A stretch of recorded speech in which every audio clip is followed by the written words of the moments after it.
আসসালামু আলাইকুম ওয়া রাহমাতুল্লাহ।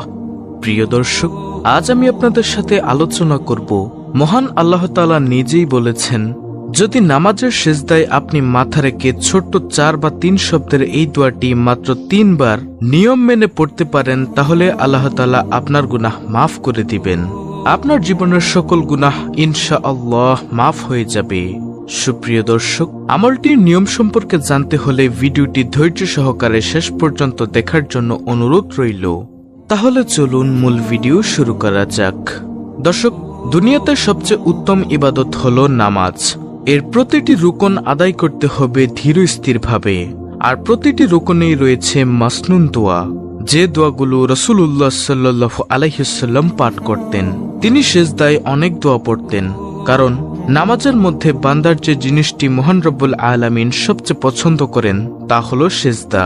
তাই সিজদায় বেশি বেশি দোয়া করার কথাও বলা হয়েছে, এবং দোয়া কবুল হয় এই বিষয়েও বলা হয়েছে। নবী করিম সাল্লাল্লাহু আলাইহি ওয়াসাল্লামের একটি হাদিস, তিনি বলেন, বান্দা যখন সিজদারত থাকে তখন সে তার রবের সবচেয়ে নিকটবর্তী হয়। কাজেই তোমরা এ সময় বেশি বেশি দোয়া করবে। সিজদায় দোয়া করা আমাদের অবশ্যই জরুরি প্রিয় দর্শক, কারণ আপনারা যদি সিজদায় দোয়া করেন তাহলে আল্লাহ তাআলা আপনার মনের নেক আশা পূরণ করবেন, আপনার দোয়া কবুল করবেন ইনশাআল্লাহ। সিজদায় দোয়া করা যে অবশ্যই জরুরি সেটা আমরা কম বেশি সবাই জানি, কিন্তু সে দোয়া করার যে নিয়ম রয়েছে সেটা আমরা অনেকেই জানি না। দর্শক, সিজদায় দোয়া করার জন্য আপনাকে নিয়ম মেনে আমলটি করতে হবে বা সিজদায় দোয়া করতে হবে, তা না হলে আপনার নামাজেই হয়তোবা সমস্যা হতে পারে।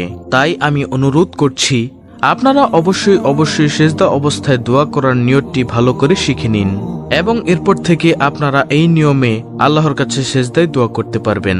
তো এখন হলো মূল আলোচনা, নামাজের সিজদায় দোয়া করার নিয়ম। প্রিয় দর্শক, সিজদায় দোয়া করার জন্য প্রথমে অবশ্যই সিজদার তাসবিহ পড়ে নিতে হবে। আমরা সচরাচর সিজদার তাসবিহ হিসেবে সুবহান রাব্বিয়াল আলা এটি পড়ে থাকি, অথবা অনেকেই আরো অনেক তাসবিহ পড়ে থাকেন। এই তাসবিহটি অর্থাৎ সুবহান রাব্বিয়াল আলা অন্তত আপনি 3 বার পড়ে নেবেন, তারপর আপনি দোয়া করতে পারবেন। অনেকেই জানে না যে সিজদায় দোয়া করব, কোন নামাজের সিজদায় দোয়া করব, ফরজ, সুন্নত নাকি নফল। এই নামাজগুলোর মধ্যে আপনারা কোন নামাজের সিজদার মধ্যে দোয়া করবেন এটি নিয়ে অনেকে দ্বিধাদ্বন্দ্বের মধ্যে রয়েছেন। আমি আজকে এটিও আপনাদেরকে শিখিয়ে দিচ্ছি। আপনি চাইলে হোক সেটি ফরজ, সুন্নত বা নফল, অর্থাৎ ফরজ নামাজের সিজদায়ও আপনি চাইলে এই দোয়া করতে পারবেন।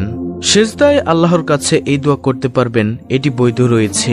তবে অনেক আলেম এবং স্কলারদের মধ্যে অনেকেই বলেছেন ফরজ নামাজের সিজদায় দোয়া না করাই উত্তম, তবে এটি নাজায়েজ নয়। উত্তম এবং নাজায়েজ নয় এই দুইটির মধ্যে অনেক পার্থক্য রয়েছে। আপনি করতে পারবেন, এটি বৈধতা রয়েছে। কিন্তু আপনি যদি মনে করেন উত্তম আমল আপনি করবেন, তাহলে আপনারা অবশ্যই নফল নামাজের সিজদায় সে আমলটি করবেন।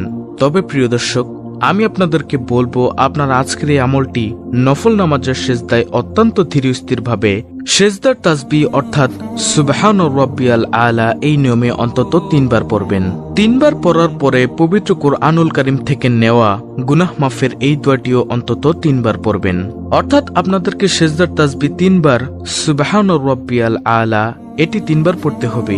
তারপর যে দোয়াটি শিখিয়ে দিচ্ছি এই দোয়াটি আপনারা 3 বার পড়বেন সিজদায় মাথা রাখা অবস্থায়, নফল নামাজের সিজদায়। আমি আশা করি প্রিয় দর্শক আপনারা বুঝতে পেরেছেন। শয়তানের প্ররোচনায় পড়ে মানুষ আল্লাহর অবাধ্যতায় লিপ্ত হয়, গুনাহ করে ফেলে। কিন্তু গুনাহ হয়ে গেলে একজন মুসলমানের প্রথম কাজ হলো তওবা করা। তওবা মানে গুনাহ থেকে প্রত্যাবর্তন করা, আল্লাহর কাছে ফিরে আসা, অর্থাৎ এই গুনাহ, এই পাপ আমি আর করব না। তাই তো আল্লাহ তাআলা পবিত্র কুরআনের সূরাতুল জুমার 53 নং আয়াতে একথাই বলেছেন, পাপী বান্দাদের আল্লাহ তাআলা আশার বাণী শুনিয়েছেন। বর্ণিত হয়েছে, হে আমার বান্দারা, যারা নিজেদের উপর জুলুম করছ, তোমরা আল্লাহর রহমত থেকে নিরাশ হইও না। নিশ্চয়ই আল্লাহ সব গুনাহ মাফ করেন, তিনি ক্ষমাশীল, পরম দয়ালু। সূরা জুমা আয়াত নম্বর 53। এছাড়াও সুনানে ইবনে মাজার একটি হাদিসে পাওয়া যায়, সেখানে হযরত আবু হুরায়রা রাদিয়াল্লাহু তাআলা আনহু থেকে বর্ণিত, রাসূল সাল্লাল্লাহু আলাইহি ওয়াসাল্লাম বলেন, তোমরা যদি পাপাচার করতে, এমনকি তোমাদের পাপ আকাশের সীমা পর্যন্ত পৌঁছে যেত, অতঃপর তোমরা তওবা করতে, আল্লাহ অবশ্যই তোমাদের তওবা কবুল করবেন।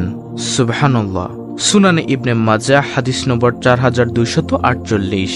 উম্মুল মুমিনিন মা আয়েশা রাদিয়াল্লাহু তাআলা আনহা বলেন, আল্লাহর রাসূল সাল্লাল্লাহু আলাইহি ওয়াসাল্লাম বলেছেন, মুসলিম ব্যক্তির উপর যেসব বিপদ আপদ আসে এর মাধ্যমে আল্লাহ তাআলা তার পাপ দূর করে দেন, এমনকি যে কাঁটা তার শরীরে বিদ্ধ হয় সেটার দ্বারাও। বুখারী শরীফের হাদিস নম্বর 5640। প্রিয় দর্শক, তাই আমাদের অবশ্যই মনে রাখতে হবে, যখনই আপনি গুনাহ করে ফেলবেন, আপনার দ্বারা গুনাহ হয়ে যাবে, তখনই আপনি তওবার নামাজ পড়ে নেবেন, অর্থাৎ 2 রাকাত নফল নামাজ আদায় করবেন। এই নিয়তে আপনি নামাজে দাঁড়িয়ে যাবেন। এবং হাদিস অনুযায়ী আল্লাহর রাসূল সাল্লাল্লাহু আলাইহি ওয়াসাল্লাম বলেন, যদি কেউ গুনাহ করে ফেলে তারপর পবিত্রতা অর্জন করে 2 রাকাত সালাত আদায় করে আর আল্লাহর কাছে ক্ষমা প্রার্থনা করে, তবে আল্লাহ তাআলা ক্ষমা করে দেন। তিরমিজি শরীফের হাদিস নম্বর 3276। আমরা এই কাজটিও করব। আপনি যে কোনো সময় কাজটি করতে পারেন। প্রত্যেক নামাজের পরে আপনি 2 রাকাত নফল নামাজ এই নিয়মে পড়তে পারেন। অত্যন্ত ধীরস্থির ভাবে মাথা রেখে সিজদার তাসবিহ অন্তত 3 বার সুবহান রাব্বিয়াল আলা এটি পড়ার পরে পবিত্র কুরআনুল কারীম থেকে নেওয়া এই ছোট্ট দোয়াটিও 3 বার পড়বেন। প্রিয় দর্শক, সিজদায় মাথা রেখে যে দোয়াটি পড়বেন সেই দোয়াটি হলো, রব্বি ইন্নী যালামতু নাফসি ফাগফিরলি, রব্বি ইন্নী যালামতু নাফসি ফাগফিরলি, রব্বি ইন্নী যালামতু নাফসি ফাগফিরলি। এইভাবে আপনারা 3 বার পড়বেন। দলিল সূরা আল কাসাস আয়াত নম্বর 16। দর্শক, এই ছোট্ট দোয়াটির অর্থ হচ্ছে, হে আমার রব, নিশ্চয়ই আমি নফসের প্রতি জুলুম করেছি, সুতরাং আপনি আমাকে ক্ষমা করে দিন। এই দোয়াটি আপনারা সিজদায় মাথা রেখে অন্তত 3 বার পাঠ করবেন, রব্বি ইন্নী যালামতু নাফসি ফাগফিরলি। তবে যে নিয়মটি বলেছি, আপনারা দোয়াটি করার সময় সিজদা দেওয়ার পর আগে সিজদার তাসবিহটি 3 বার পড়ে নেবেন, অর্থাৎ সুবহান রাব্বিয়াল আলা এটি পড়বেন। তারপর আপনি সে দোয়াটি গুনাহ মাফের অর্থাৎ রব্বি ইন্নী যালামতু নাফসি ফাগফিরলি এই দোয়াটি 3 বার পড়তে হবে। এভাবে আপনারা 2 রাকাত নামাজের প্রত্যেক সিজদায় এই দোয়াটি পড়বেন এবং নামাজ শেষে কয়েকবার দুরূদ শরীফ এবং ইস্তেগফার পাঠ করার পরে আল্লাহর কাছে 2 হাত তুলে আপনি গুনাহের জন্য বেশি বেশি তওবা করবেন। আল্লাহর কাছে 2 হাত তুলেও আপনি বলতে পারেন যে, হে আমার রব, নিশ্চয়ই আমি আমার নফসের প্রতি জুলুম করেছি, সুতরাং আপনি আমাকে ক্ষমা করে দিন। এভাবে আপনি আল্লাহ তাআলার কাছে গুনাহ থেকে মাফ চাইবেন। ইনশাআল্লাহ আশা করা যায় আল্লাহ তাআলা আপনার গুনাহ মাফ করে দিবেন। তো প্রিয় দর্শক, এই ছিল আমাদের আজকের ভিডিও, অত্যন্ত গুরুত্বপূর্ণ একটি ভিডিও। ভিডিওটি ভালো লাগলে অবশ্যই চ্যানেলটিকে সাবস্ক্রাইব করে বেল বাটন অল বাজিয়ে দিবেন। ভিডিওটিতে একটি লাইক দিবেন এবং কমেন্টে আমিন লিখবেন এবং অন্য মুসলিম ভাই বোনদের কাছে ভিডিওটি শেয়ার করে দিবেন, যেন তারাও দেখে শিখে আমলগুলো করতে পারে। আল্লাহ রাব্বুল আলামিন আমাদের সকলকে সহি শুদ্ধভাবে এই আমলগুলো করার তৌফিক দান করুন। আমিন।